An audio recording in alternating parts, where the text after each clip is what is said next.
더 하면은 요한복음 이제 다 마칠 수 있습니다. 먼저 오늘 본문 설교하기 전에 14장부터 오늘 말씀까지 내용을 한 번 더 공부하겠습니다. 요한복음 14장은 예수님의 승천 예고입니다. 예수님께서 제자들에게 내가 간다, 그리고 다시 온다. 여러분, 다시 온다는 말은 종말에 예수님이 재림한다, 물론 뭐 그런 뜻도 되겠지만은 요한복음 14장에서는 그것보다는 예수님이 승천하시면은 보혜사 성령이 강림하신다, 성령의 강림 사건을 지금 예고를 한 것입니다. 여러분, 이제까지는 예수님께서 지상 사역을 하면서 그 공생의 사역 기간 동안에 제자들과 함께 했어요. 예수님께서 직접 제자들을 보호도 하고 은혜도 주시고 가르쳤습니다. 그런데 예수님이 승천하시면은 큰일 났잖아요. 보면 제자들이 근심하거든요. 근심하지 말라.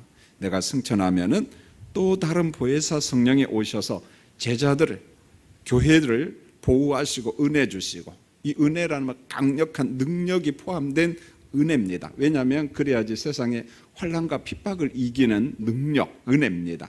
그리고 진리를 가르치는 사역을 한다. 예수님께서 제자들 옆에서 했던 그 사역 그대로 누가 하신다고요? 보혜사 성령이 하신다. 이런 면에서 예수님도 보혜사고 성령도 보혜사고 삼위일체 하나님 자체가 무엇입니까? 보혜사라는 거예요. 그래서 보혜사라고 하는 의미를 좀 잘 알았으면 좋겠어요. 그 다음에 이제 요한복음 15장은 이 제자도입니다. 제자도. 이 제자도에 대해서 가장 잘 말씀한 게 마태복음 5장, 6장, 7장 산상교훈이거든요. 제자가 어떻게 살아야 가야 되는가. 그런데 오늘 요한복음 15장에는 아주 간략하게 제자들은 예수님 말씀 안에서, 예수님 안에서 열매를 맺어야 된다, 열매 이야기를 합니다.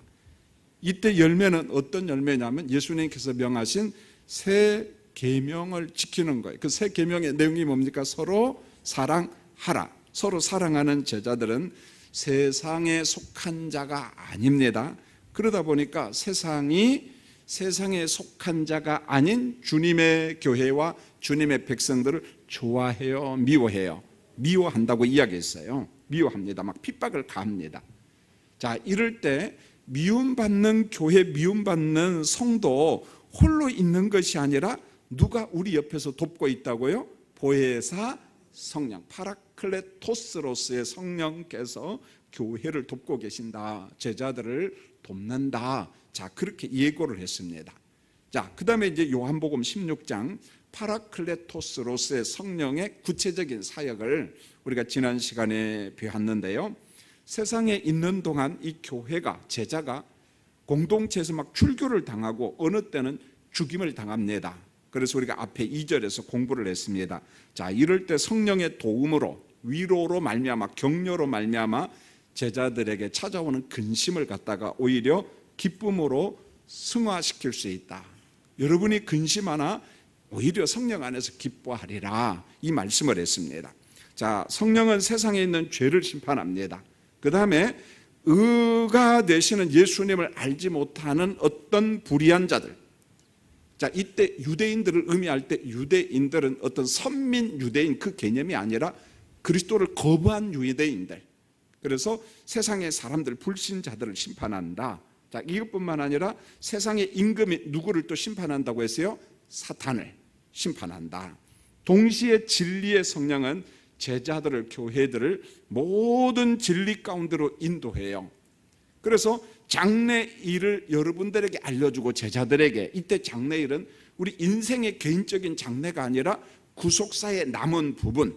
여러분, 예수님이 승천하고 성령이 강림하시고, 자, 지금 은혜 시대 사역, 우리 종말의 시대, 말세의 날들을 살아가잖아요.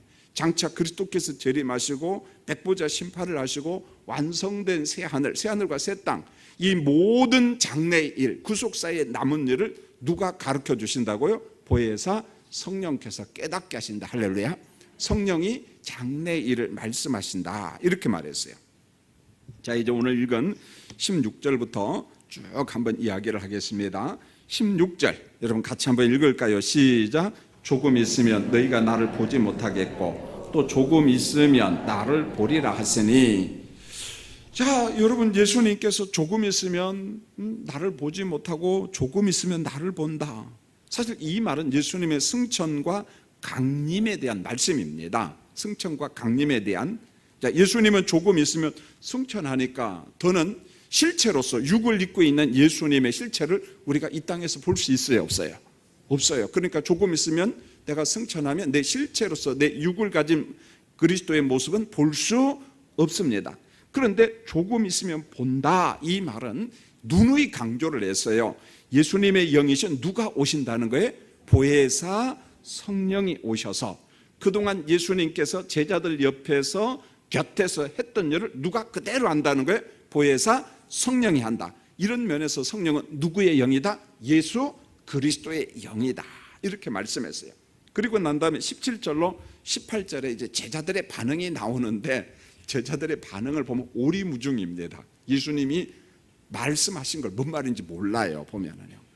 여러분, 17절, 18절 제자들이 어떤 반응을 보이는가 한번 읽겠습니다. 시작. 제자 중에서 서로 말하되 우리에게 말씀하신 바 조금 있으면 나를 보지 못하겠고 또 조금 있으면 나를 보리라 하시며 또 내가 아버지께로 가미라 하신 것이 무슨 말씀이냐 하고 또 말하되 조금 있으면이라 하신 말씀이 무슨 말씀이냐 무엇을 말씀하시는지 알지 못하노라 하거늘.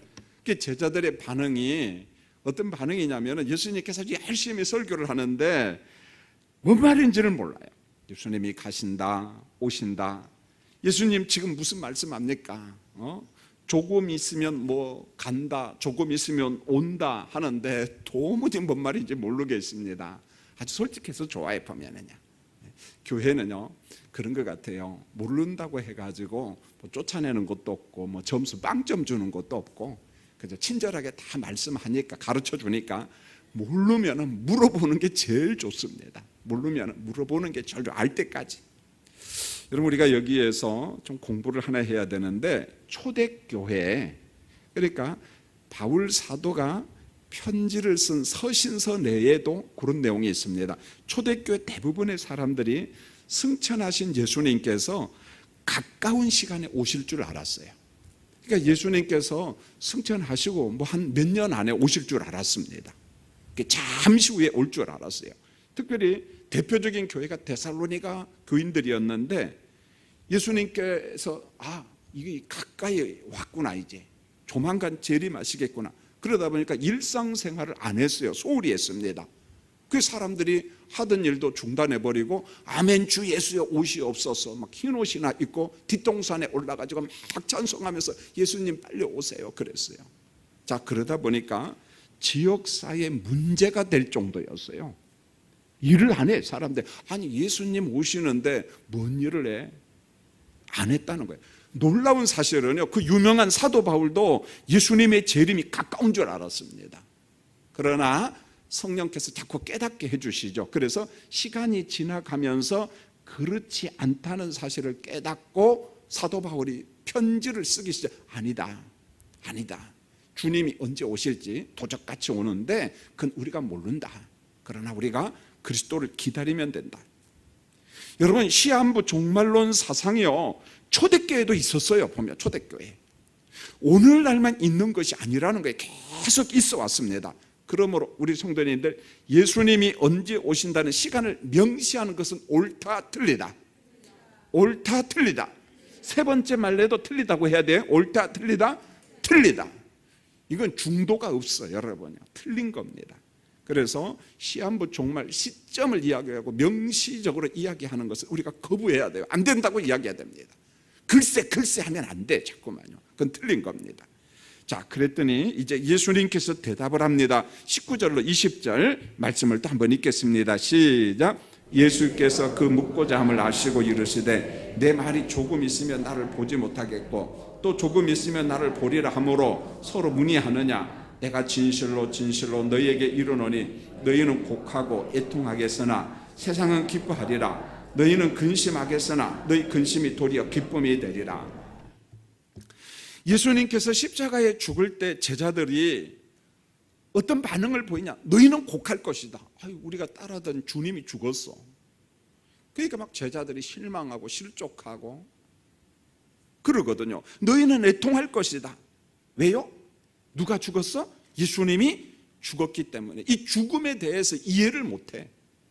아니, 어떻게 메시아가 죽어? 어떻게 메시아가 나무에 달려 죽어? 신명기 말씀에 보니까 나무에 달린 사람마다 축복받은 사람, 저주받은 사람, 저주받은 사람이거든.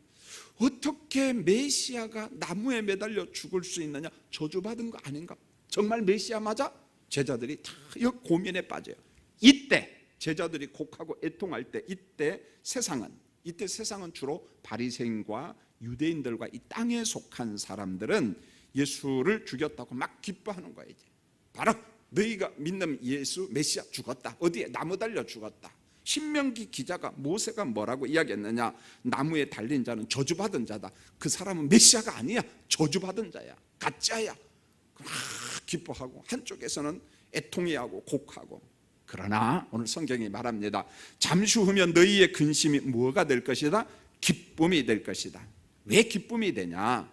약속하신 성령이 오셔서 너희 곁에서 보호하시고 은혜 주시고 진리를 깨닫게 하시는 강력한 능력을 경험하니까 그로 인한 기쁨이 여러분에게 충만할 것이다. 이 말씀을 하는 거예요. 예수님은 장차 있을 근심이 변하여 기쁨이 될 것을 지금 말씀을 하고 있는 거예요. 그런데 이 기쁨은 누가 주는 기쁨이야? 성령이 강림하셔서 제자들 옆에서, 교회 곁에서 그동안 예수님이 주셨던 은혜와 능력, 기쁨을 그대로 주는 거예요. 성령이 주시는 기쁨이 그대로 온다는 것입니다. 여러분, 예수님은 제자들의 이해를 돕기 위해서 얼마간은 비유로 이야기합니다. 비유를 이야기해요. 그래서 예수님의 공생의 사역 초기를 보면 비유가 너무너무 많아요. 왜요? 못 알아들으니까. 하나님의 나라 천국은 이와 같으니 라고 비유로서 이야기합니다. 그러나 끝으로 갈수록 비유가 점점 줄어요. 보면은. 자, 예수님이 말씀하신 건 아이 출산 어머니 비유입니다. 여러분 21절 다 아는 내용이죠. 21절 읽겠습니다. 시작. 여자가 해산하게 되면 그때가 이르렀으므로 근심하나 아기를 낳으면 세상에 사람 난 기쁨으로 말미암아 그 고통을 다시 기억하지 아니하느니라. 여러분, 해산을 앞둔 우리 어머니들 다 어머니들 경험이 있잖아요. 자, 출산을 한 달 앞두고, 보름 앞두고, 일주일 앞두고, 그러면요 근심이 참 많습니다. 왜냐하면 이 분만 통증. 자, 그런가 하면 무사히 내가 출산할 수 있을까라는 염려. 그런데 그 염려가 잠시 후에 사라집니다. 출산과 함께 그간의 근심, 걱정은 모두 다 사라지고 아기를 보는, 품에 안는 그 기쁨, 그게 대단하거든요. 그래서 성경은 해산의 두려움보다 출산하여 품에 안은 아기를 보는 기쁨이 더 크다 이렇게 말했어요. 그래서 아기를 낳는 거예요. 낳다 보니까 12명 낳는 거예요. 왜요? 그 기쁨 때문에. 어떻게 키울지 모르겠어요. 보면은요. 여러분, 출산은 하나님이 주신 기쁨입니다. 자, 우리가 여기에서 공부를 해야 되는데, 인간이 타락하기 전에 이 해산과 이 출산의 두려움이 있었을까요? 없었을까요? 몰라, 성경에. 그런데 없는 걸 보니까 아마 지금과 같은 고통은 전혀 없는 것 같아요. 그러면은 출산, 임신의 고통, 수고는 언제부터 나와요? 아담과 하와가 타락한 다음부터. 여러분 한번 찾아볼까요? 창세기 1장. 이 죄가 얼마나 무서운가를 우리가 알 수가 있어요. 자, 하나님께서 인간이 타락하기 전에 하나님의 형상대로 지음받은 인간들에게 복을 줘요. 그 복 중에 하나가 뭐냐면 생육의 복이에요. 충만함의 복입니다. 창세기 1장 28절 읽겠습니다. 시작. 하나님이 그들에게 복을 주시며 하나님이 그들에게 이르시되 생육하고 번성하여 땅에 충만하라. 땅을 정복하라. 바다의 물고기와 하늘의 새와 땅에 움직이는 모든 생물을 다스리라니라.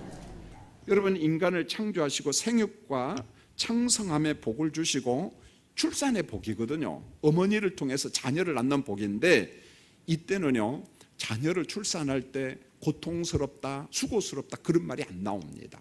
자, 이것을 보면은 인간이 타락하기 전에 하나님의 계획 속에 출산의 고통은 없었어요.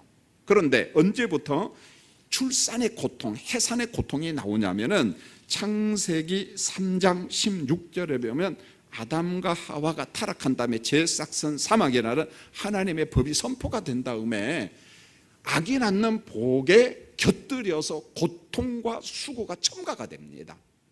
그러니까 출산의 복, 생육의 복은 여전히 존재하는데 그 복의 고통과 수고가 첨가가 되는 거예요.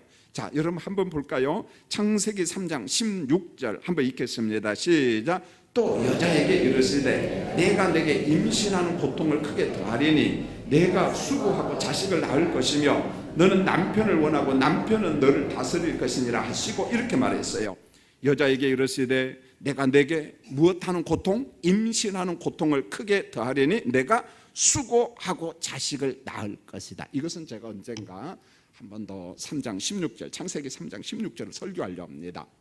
여러 가지 의미가 있지만은 성경 66권 중에 가장 해석을 오류 해석이라고 할 거예요. 잘못된 해석. 우리 아는 목회자들이 실수한 것 중에 하나가 이겁니다. 창세기 3장 16절. 그래서 원문에 근거해 가지고 바른 해석을. 그게 왜 이렇게 잘못됐는가? 이태리의 어떤 수도사가 신부가 이 번역을 잘못했어요. 그 번역본 잘못된 것을 갖다가 영어 성경권이 그대로 영어로 다 번역을 했어요. 그런데 우리 한글 성경도 뭘 번역했을 것 같아요? 영어를 갖다 번역했거든. 그러니까 한 600년 정도 잘못된 번역을 계속 가지고 온 거야. 그런데 교부들은 옳게 번역했어요. 어거스틴이나 그 다음에 이레니우스, 터툴리안 이런 사람들은 바르게 번역했어요. 그래서 창세기 3장 16절은 제가 조만간 빠른 시간 내에 바르게 해석해서 이 말이 무슨 말인가 굉장히 오해를 많이 하고 있는 성경 구절 중에 하나가 이거죠. 보면 자, 정리합니다. 하나님께서는 인간에게 이 출산의 복, 생육하고 번성하라 복을 주셨어요. 그런데 이 생육하고 번성할 때 그게 괴롭다, 고통스럽다, 수고스럽다, 성경에 그런 용어가 안 나옵니다. 그런데 아담과 하와가 딱 타락하자마자 여자에게 준 저주가 있습니다. 그게 뭐냐? 고통이에요. 출산의 고통, 수고. 그렇지 않습니까? 여러분, 어머니들이 10개월간 아이를 가져는 그 고통, 임신 중독증, 먹지도 못하고 어떤 여자들은 10개월 내내 누워 있어요. 보면은요. 그럼 애기 딱 출산할 때 애기가 막 빵긋빵긋 웃으면서 출산합니까? 얼마나 또 힘듭니까? 보면은요. 제가 안 나봤지만 알아, 여러분. 우리 여성들이 대단한 사람들이야. 보면 이 고통이 뭐로부터 왔다고요? 죄 때문에 온 거야. 죄 때문에 온 거예요. 자, 파라클레토스로서 성령이 주는 기쁨이 뭐냐? 출산의 기쁨, 그 다음에 아이가 품에서 막 웃는 그 기쁨과 동일한 기쁨이다. 그래서 우리는 성령의 사역을 통해서 큰 기쁨을 경험할 수가 있어요. 여러분, 성령의 임재, 충만은요 무덤덤한 감정이 아니라는 것을 수없이 강조합니다. 제가 아무리 강조해도 이것은 이제 여러분의 몫이에요. 여러분이 경험하든지 여러분이 간증하든지 여러분이 해결해야 됩니다. 우리가 해결해야 할 숙제, 하나님의 진리와 능력을 맛보고 경험하는 강력한 기쁨은 이제 우리 각자가 해결해요. 왜? 성경에 말씀했어요. 성경에서 말씀하신 그 기쁨을 누리는 우리 믿음의 선배들도 많고 지금도 누군가 내 옆에 있는 교인들은 누리고 있거든요. 그런데 만약에 내가 못 누린다면 내 책임이야. 이제는요. 하나님 책임 아니야. 우리가 교회에서 성령의 사역을 경험하고 성령이 주시는 그 기쁨, 내적인 기쁨, 그 평강을 갖다가 예배 중에, 기도 중에, 삶 속에서 우리가 경험하고 간증할 수 있어야 된다는 거예요. 믿음의 연수가 20년, 30년 돼도 이 기쁨이 없다면 이제는 한번 고민해 봐야 돼요. 한번 하나님 앞에 결단을 하고 내가 한번 이걸 경험해 봐야겠다. 이 기쁨이 뭔가? 도대체 이 기쁨이 뭔가? 여러분, 경험치 아니한 사람에게 아무리 강조해도 뭔 말인지 잘 몰라. 보면은요. 지금도 성령이 주시는 기쁨 안에서 예배 드리는 사람의 내적인 기쁨과 그냥 그렇지 못한 사람의 감정은 전혀 다를 겁니다. 하나님의 말씀이 막 내게 들려오고 이 말씀이 막 은혜가 되고 내 마음에 설레임이 있고, 그렇지 아니한 사람들은 세상의 각박한 것 때문에 내 마음이 너무나 곤고하고 재미도 없고 예배를 드려도 기쁨이 없다는 거예요. 이걸 누구 탓으로 돌릴 것이냐? 아니요. 김 목사 설교를 못해서 전 그렇게 보지 않습니다. 저는 이 설교를 위해서 정말 필사적으로 준비를 했어요. 그리고 하나님 앞에 기도했어요. 성령이여, 예배 시간에 연세가 많아도 초신자도 이 말씀을 깨닫게 해주세요. 얼마나 기도했는지 몰라요. 난 성령의 역사함을 믿습니다. 준비된 사람은 기쁨을 누릴 거고 진리가 뭔지 깨달을 겁니다. 저는 그 자신감은 있어요. 하나님, 내 책임 아닙니다. 이제는요. 성령의 책임도 아니야. 이제는요. 우리 각자가 어떤 마음의 자세를 가지느냐, 말씀에 대한 어떤 반응을 보이느냐, 얼마나 우리가 사모하느냐, 얼마나 말씀에 대한 우리가 열정을 가지고 있느냐, 그것은 이제 개개인의 책임이라는 거예요. 우리가 얼마나 수요 예배를 위해서 기도하고 오늘 말씀 듣기를 위해서 얼마나 사모하고 기도했는가. 만약에 그렇지 못한 상태로 달려왔다면 잘 안 들릴 수도 있을 거예요. 우리가 준비해야 되죠. 여러분 22절을 보세요. 예수님이 이렇게 말씀합니다. 자, 22절부터 24절까지 한번 읽겠습니다. 22절부터 24절 시작. 지금은 너희가 근심하나 내가 다시 너희를 보리니 너희 마음이 기쁠 것이요 너희 기쁨을 빼앗을 자가 없으리라. 그 날에는 너희가 아무것도 내게 묻지 아니하리라. 내가 진실로 진실로 너희에게 이르노니 너희가 무엇이든지 아버지께 구하는 것을 내 이름으로 주시리라. 지금까지는 너희가 내 이름으로 아무것도 구하지 아니하였으나 구하라. 그리하면 받으리니 너희 기쁨이 충만하리라. 할렐루야. 예수님 말씀합니다. 제자들의 근심은 잠시다. 잠시 근심한다. 다시금 기쁨이 있을 것이다. 성령이 주시는 강력한 영적인 기쁨, 그 감정의 기쁨을 누구도 빼앗아갈 수 없어. 어떻게 하나님의 기쁨을 이 별 볼 일 없는 세상이 빼앗아가냐? 못 빼앗아 간다는 것입니다. 그러면은 어느 때 성령이 주시는 기쁨을 경험할 수 있는가? 여러분 23절로 24절에 예수님의 이름으로 기도하라. 그리하면 너희 기쁨이 충만하리라. 예수님의 이름으로 기도할 때 기도 응답의 기쁨이 있다는 거예요. 예수님의 이름으로 기도할 때, 예수님의 이름으로 기도할 때 여러분 어떠하나요?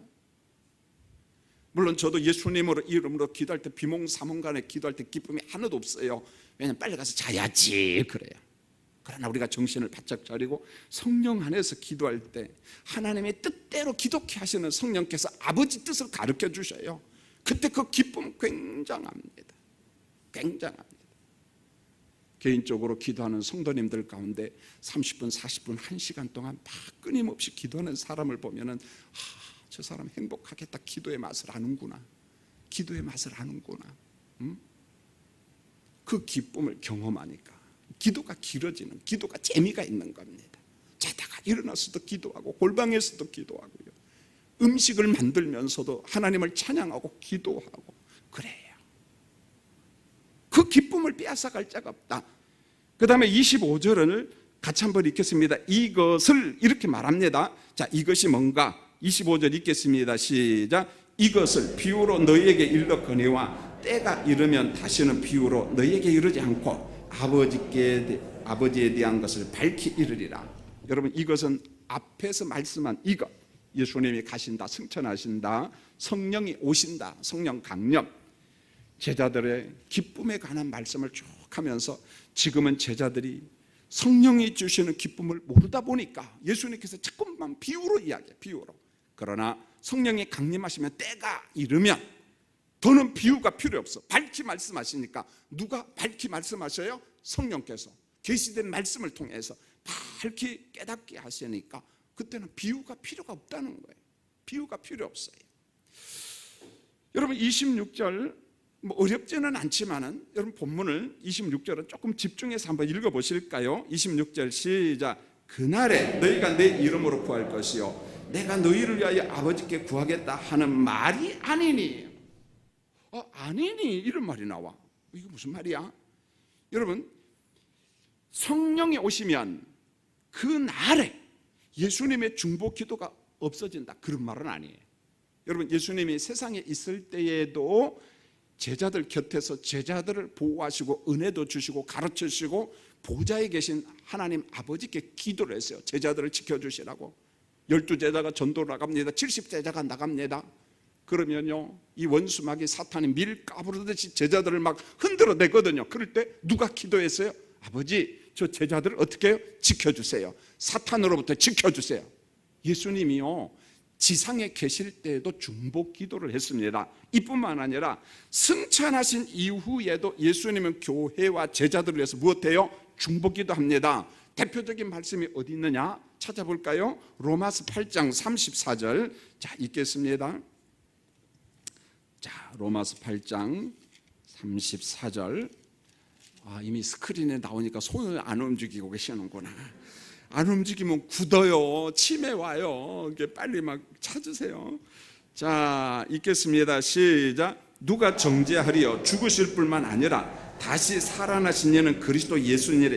그는 하나님 우편에 계신 자요, 우리를 위하여 간구하시는, 하나님의 우편에 계시는 그리스도께서 누구를 위하여 간구한다고요? 우리를 위하여 간구하신다. 할렐루야. 우리를 위하여 기도하신다. 여러분, 이렇게 말씀했어요. 그러므로 성자는 지상에 계실 때도 우리를 위하여 기도했고, 성자는 승천하신 이후에도 우리를 위해서 기도하시고, 기도할 때 보혜사 성령께서 또 우리 가운데 역사합니다. 그러면은 26절에서 말씀한 내가 너희를 위하여 아버지께 구하겠다 하는 말이 아니니, 이건 무슨 말인가? 이겁니다. 예수님이 세상에 있는 동안 제자들을 위해서 보좌에 계신 아버지께 중보 기도를 해서, 그 내용이 요한복음 17장, 이제 다음 주, 그 다음 주 공부합니다. 요한복음 17장. 예수님이 우리를 위해서 중보 기도를 하셔요. 그러나 성령이 오시면 성령께서 모든 진리를 깨닫도록 누가 도와주셔요? 성령이 우리를, 그리스도의 영이신 성령께서 우리를 위하여 기도하십니다. 여러분, 성령이 강림하시고 성령이 충만하면은 제자들이 똑똑할까요? 안 똑똑할까요?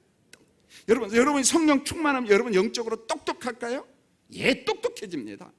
성령 충만하면 무진장하게 똑똑해. 왜요? 보혜사 성령 때문에. 여러분, 그러면 보혜사 성령께서 우리를 위하여 어떻게 기도하시는가? 로마서 8장 26절을 같이 한번 읽어볼까요? 로마서 8장 26절. 또 나왔습니다. 읽겠습니다. 시작.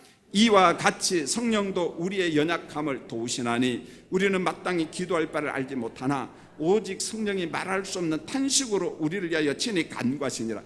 여러분, 우리가 얼마나 무지하냐면은 마땅히 기도할 바를 알아요? 몰라요? 몰라. 기도하라 하면은 성령 안에서 기도하면은 성령이 가르쳐 주셔요. 그런데 우리 마음대로 기도하면 중언부언하면 뭔 기도하는지도 모르고 허공치다 끝난다니까. 그래서 오늘 말씀은 이와 같이 성령도 우리의 연약함을 도우시는, 이때 연약함은 무지로 해석하면 좋습니다. 우리가 아주 무식하다는 거야. 무엇도 못해, 기도도 못해. 그런데 우리는 마땅히 기도할 바를 알지 못하나 오직 성령이 말할 수 없는 탄식으로 우리를 위하여 친히 간구한다. 성령의 간구는 뭐냐? 아버지 뜻대로 기도하도록. 그러니까 기도할 때 아버지의 뜻을 우리에게 깨닫게 해주신 분이 누굴까요? 성령이야. 그동안 우리가 읽었던 말씀을 다 기억나게 하시는 분도 누구예요? 성령이야. 그러니까 기도할 때 누구와 함께 기도해야 돼요? 성령 안에서 성령으로 말미암아 성령이여 내 기도를 도와주세요. 그러니까 기도할 때마다 먼저 성령께 내 마음을 열고 도와주셔야 되지 않고, 그냥 성령은 생각하지 않고 그냥 막 중얼중얼 하면 성령이 뭐라고, 뭐하냐 그래요. 나랑 좀 함께 하자 그래요. 내가 아버지 뜻을 가르쳐주지. 자, 로마서 8장 27절. 자, 한번 읽어볼까요? 로마서 8장 27절 시작. 마음을 살피시니가 성령의 생각을 아시나니 이는 성령이 하나님의 뜻대로 성도를 위하여 간구하시느라. 하나님의 뜻대로 우리를 위하여 기독케 하시는 분이 누구예요? 성령이라니까. 이제 아시겠습니까? 하나님의 뜻대로 기독케 하셔. 하나님의 뜻을 알려주시는 분이 누구라고요? 성령이라니까. 성령이에요, 성령. 자, 이렇게 말씀했는데도 이번 금요일날 기도 안 하러 오는 사람은 난 이상한 사람이에요. 여러분 안 봤어요? 누구 보고 표적 삼아서 한 게 아니고 기도하러 오시라 그 말이죠. 보면요. 자, 이제 27절 어렵지 않습니다. 27절 시간이 15분이네요. 빨리빨리 넘어가겠습니다. 27절 한번 읽겠습니다. 시작. 이는 너희가 나를 사랑하고 또 내가 하나님께로부터 온 줄을 믿었으므로 아버지께서 친히 너희를 사랑하시느라. 이 말씀을 자칫 오해하면은요 이렇게 됩니다. 너희가 나를 사랑하고 내가 하나님께로 온 줄을 믿었으니 아버지가 너희를 친히 사랑한다.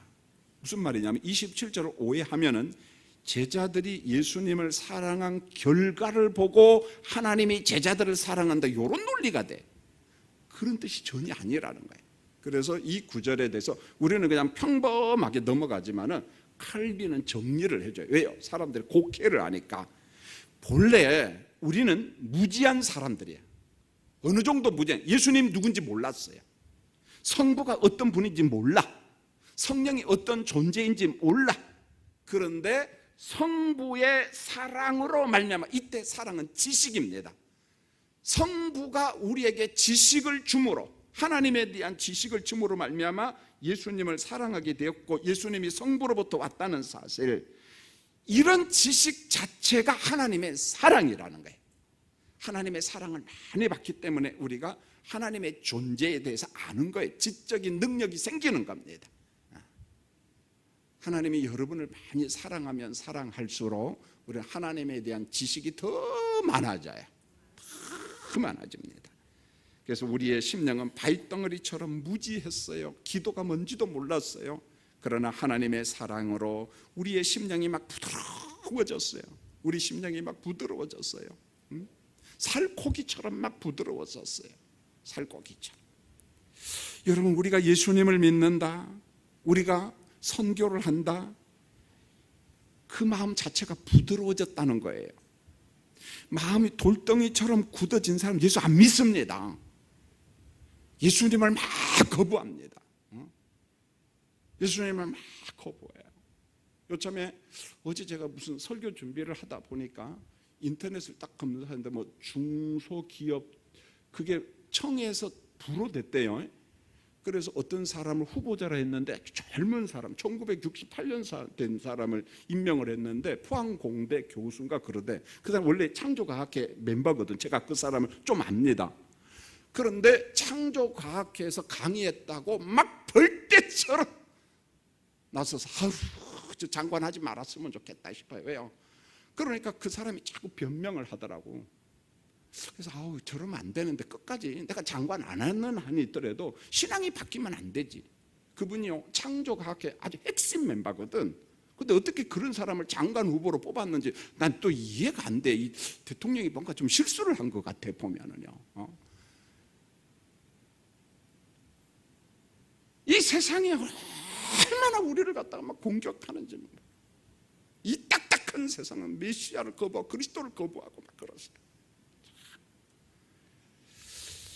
여러분, 우리의 마음이 참 성령 안에서 부드러워지도록 기도해야 되는데, 지난주 제가 1부, 2부, 3부 시간에 필리핀 산지 부족 교회 건축 이야기를 했죠. 여러분 들으셨죠?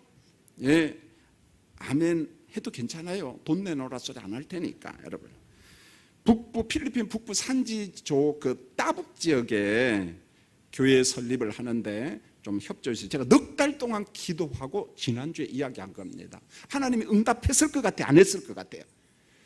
했으니까 지금 이야기하지. 하나님은 시건치 않으셔요. 놀라운 사실은요, 두 사람이요 자원했어요. 무명입니다. 목사님, 제가 2천만 원 헌금하겠습니다. 전 둘 중에 한 명 선택했죠. 한 사람한테 양보 좀 하십시오 그랬어요. 다음에 하십시오. 할렐루야 했어. 한 사람이 이미 오늘 뭐 헌금 왔대. 2천만 원. 성령의 역사에 보면은요, 넉 달 동안 준비기도 하니까 하나님께서 그래 한번 해봐라. 고민 무진장하게 많이 했어요. 이걸 하면은 교인들이 또 오해하면 어떨까, 또 돈 이야기하면 어떨까, 상처받으면 어떻게 할까. 그러나 제 마음에 확신이 오니까 이제는 때가 됐다. 괜찮아. 그게 네 일이냐? 하나님의 일이지. 한번 해. 괜찮아. 헌금을 하면서 목사님 제 이름은 절대 밝히지 말아주세요. 밝히지 말아주세요. 야, 마음이 부드러운데 더 부드러우네. 여러분 앞으로도 제가 막 넉 달, 5달 동안 기도하고 협조를 부탁하면 얼른 성령이 이끄시는 대로 부드러운 마음으로 헌금해 주시기 바랍니다. 할렐루야. 재지 마. 맨날 재다 보면 예수님 오셔. 그죠? 열린 마음으로 주님, 내가 주님을 위해서 뭐 하나 하면 좋을까요? 열린 마음으로. 그랬을 때 성령이 이끄시는 대로 우리가 즉각 순종하면 뭔가 할 수 있다는 거예요. 그런데 맨날 없다 제거하면 아무것도 못해. 그러다가 예수님 오셔. 너 뭐 하다 왔냐? 그러면 몰라요. 자, 선교에 대해서 열린 마음을 성령이 주시는데 그것을 일컬어 부드러운 마음이라 이렇게 말합니다. 여러분 28절 예수님의 성육신과 승천에 대한 말씀이고, 이제 똑똑해진 제자들이 뭐라고 이야기하느냐, 29절 30절에 드디어 믿사옵나이다 이 말을 합니다. 제자들이 드디어 믿음이 생겨요. 28절부터 30절까지 한번 읽겠습니다. 시작. 내가 아버지에게서 나와 세상에 왔고 다시 세상을 떠나 아버지께로 가노라 하시니, 제자들이 말하되 지금은 밝히 말씀하시고 아무 비유로도 하지 아니하시니 우리가 지금에야 주께서 모든 것을 아시고 또 사람을 물음을 기다리지 않는 줄 아나이다. 이로써 하나님께로부터 나오심을 우리가 이게 무슨 말이냐면 이런 거예요. 28절은 예수님의 성육신과 승천에 대한 말씀이고, 이제 똑똑해진 제자들이 막 답변을 합니다. 29절로 30절 이제 밝히 말씀하시고 비유로 말씀하지 않는군요. 예수님 이제 예수님이 말씀한 의도를 우리가 이제 압니다. 예수님은 하나님으로부터 왔습니다. 그 사실을 믿습니다. 믿사옵나니. 제자들이 이제는 막 은혜를 너무 받고 막 깨달았어요. 여러분 예수님이 가장 듣고 싶은 말이 뭔 줄 아세요? 믿사옵나니입니다. 믿습니다. 아멘. 한번 따라해요. 믿습니다. 입술로만 믿습니다가 아니라 하나님의 말씀을 진짜 믿어야 돼. 할렐루야. 그랬더니 31절에 이렇게, 이제는 너희가 믿느냐? 잘했다. 이제는 믿는구나. 아는구나. 예수님이 너무너무 좋아요. 그런데 그 다음에 문제 또 걸려 넘어집니다. 제자들아, 진리를 알게 되어 기쁘다. 그렇지만은 십자가 후에 이런 일이 있을 것이다. 이 제자들의 약점을 예수님께서 딱 꼬집어냅니다. 32절 한번 읽겠습니다. 32절 시작. 보라, 너희가 다 각각 제 곳으로 흩어지고 나를 혼자 둘 때가 오나니 벌써 왔도다. 그러나 내가 혼자 있는 것이 아니라 아버지께서 나와 함께 계시느니라. 믿습니다. 믿나이다. 고맙지만은 그러나 십자가 후에, 죽음 이후에 이런 일이 생길 거다. 너희가 각각 흩어질 것이요, 누구는 엠마오로 가고 누구는 물고기 잡으러 갈 것이고 나는 혼자 올 때가 왔는데 벌써 왔도다. 그러나 나는 혼자가 아니다. 누가 나와 함께한다? 아버지가 나와 함께한다. 아버지가 나와 함께한다. 예수님은 성부와 성자가 연합한 것처럼 성자와 제자들의 연합, 하나됨의 기쁨의 진리를 말씀하면서 33절에서 다시 한번 평안의 축복을 줍니다. 33절 읽겠습니다. 시작. 이것을 너희에게 이르는 것은 너희로 내 안에서 평안을 누리게 하려 함이라. 세상에서는 너희가 환난을 당하나 담대하라. 내가 세상을 이기었노라. 여러분 예수님이 주신다는 평안은 실제적으로 누가 주셔요? 보혜사 성령께서 이 땅에 강림하셔서 여러분 안에 충만하신 성령께서 여러분에게 평안을 주십니다. 성령 충만은 곧 평안이에요. 기쁨이라는 거예요. 성령 충만하니까 자꾸만 방언 하나, 병 고치는 것만 생각하는데 그게 아니라 성령 충만은 포괄적인 삶의 영역을 다 주관한다는 거예요. 포괄적인 삶의 영역을 다 주관하는 거예요. 성도님들, 나 혼자라고 하는 외로움이 잡힐 때가 있지요. 여러분 그렇죠? 우울함이 찾아오고 불안이 찾아오고 청년들도 불안하고 어린 자녀들도 불안하고 연세 많은 사람도 불안하고, 그래서 고독사라는 게 있습니다. 고독해서 죽는 거야. 고독해서. 자, 그럴 때 여러분 누구 앞으로 오셔야 돼요? 성령이요, 고독한 몸을 가지고 왔습니다. 우울한 마음을 가지고 왔습니다. 도와주세요. 성령의 임재를 경험할 때 우리의 고독과 우리의 불안과 염려가 사라지고 파라클레토스의 성령께서 나와 함께 하시고 그 성령이 주신 은혜와 기쁨과 평안을 경험할 수가 있다는 거예요. 여러분 간구합니다. 수요 예배 때마다 수없이 강조했습니다. 어떤 때는 그런 생각이 들어요. 하나님, 혹시 제가 그냥 제 설교 허공치고 끝나는 것 아닌가요? 라는 막 안타까움이 있어요. 그러나 포기하지 말고 계속 선포하라. 성령의 일하심을 믿어라. 성령의 깨닫게 하심을 믿어라. 너의 설교를 통해서 교인들이 누군가는 깨달을 거다. 언젠가는 깨달을 거다. 보혜사 성령께서 여러분 안에 충만할 때 여러분에게 근심 대신에 평안을 주셔요. 슬픔 대신에 여러분에게 기쁨을 주십니다. 그 기쁨, 그 평안이 성령 안에서 여러분에게 충만히 임하기를 원합니다. 금요일마다 기도할 때마다 성령의 만져주심을 경험하기를 원합니다. 기도하겠습니다. 제가 먼저 간구 말씀드리죠. 감사헌금